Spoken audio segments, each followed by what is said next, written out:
Hi ළමා. ඉතින් හැමෝම බලන ඇති කෝ ඉඳුර ෆුඩ් කේකි මේ අවුරුද්දේ බෙස්ට් කස්ටමර්ස්ලා කෝ කිව්වට බලන්න ගියේ නෑනේ කියලායි.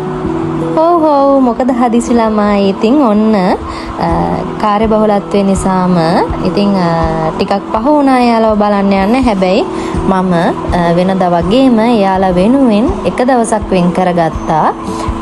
එයාලට රස කෑම ටිකක් හදාගෙන එයාලව බලන්න යන්න. ඉතින් ඔන්න ඒ දවස ආවා. ඉතින් මම මේ විදියට තමයි ඉඳුර ෆුඩ් කේකි අපේ 3rd anniversary එකේ best customers ලව සර්ප්‍රයිස් කරන්න ගියේ. ඉතින් අපි බලමු එයාලා කවුද කියලා.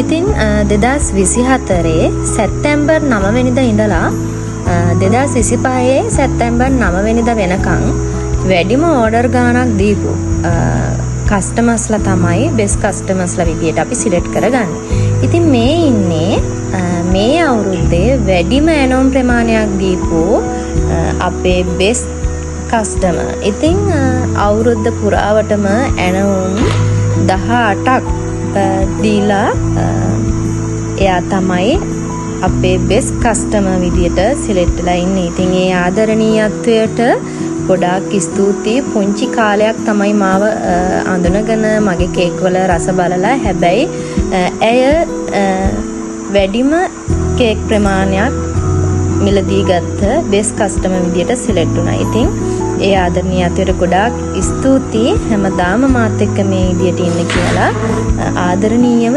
ඉල්ලනවා.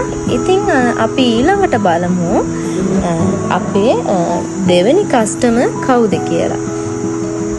ඉතින් මේ ඉන්නේ අවුරුද්ද පුරාවටම ඇනවුම් 12ක් ලබා දීලා දෙවෙනි බෙස්ට් කස්ටමර් විදියට සිලෙක්ට් වුණ එක්කනා තමයි මේ ඉන්නේ. ඇය පුංචි කාලයක් තුළ තමයි මගෙන් කේක් අරගෙන කේක් වල රස බලලා ඉතින් මේ විදියට ඇනවුම් දුන්නේ. ඉතින් ඒ ආදරණීයත්වයට ගොඩක් ස්තුතියි නංගි. ඉතින් කියන්න වචන නෑ. ඔයාලා මට මේ දෙන ආදරණීයත්වයට සහ සහයෝගය. ඉතින් හරිම සතුටින් තමයි එයාලා වෙනුවෙන් මේ කාලය වෙන් කරගත්තේ. නමුත් මට හිතුණා තව මොන හරි එයාලා වෙනුවෙන් දෙන්න තිබුණා නම් කියලා. ඉතින් ඇත්තටම හැමදේම තනියම කරගන්න නිසාත් ගොඩක් කාර්යබහුල නිසාත් ඉතින් මට පුංචි දේවල් ටිකක් තමයි එයාලා වෙනුවෙන් කරන්න පුළුවන් උනේ. නමුත් තව මොන හරි එයාලා වෙනුවෙන් දෙන්න තිබුණා නම් කියලා ඇත්තටම හිතුණ වාර අනන්තයි. ඉතින් ඊළඟ අවුරුද්දේ මීට වඩා යමක් මගේ බෙස්ට් කස්ටමර් වෙනුවෙන් කරන්න බලාපොරොත්තු වෙනවා මම.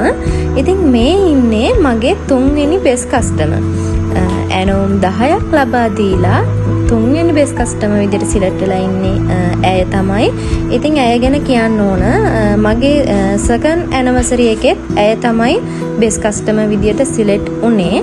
ඉතින් ඇයටත් හිතා ගන්න බෑ ඇය මට ඇනෝම් මෙච්චර ප්‍රමාණයක් දුන්නද කියලාත්. ඉතින් මම මේක අරන් යනකොටත් කිව්වා අනේ නංගි මම එච්චර ඇනෝම් දුන්නද කියලාත් මගෙන් ඇහුවා. ඉතින් ඇයටවත් හිතා ගන්න බෑ මට එච්චර ඇනෝම් ප්‍රමාණයක් ලබා දුන්නද කියලා. ඉතින් මේ ආදරණීයත්වයට විශ්වාසයට ගොඩක් ස්තුතියි අක්කේ.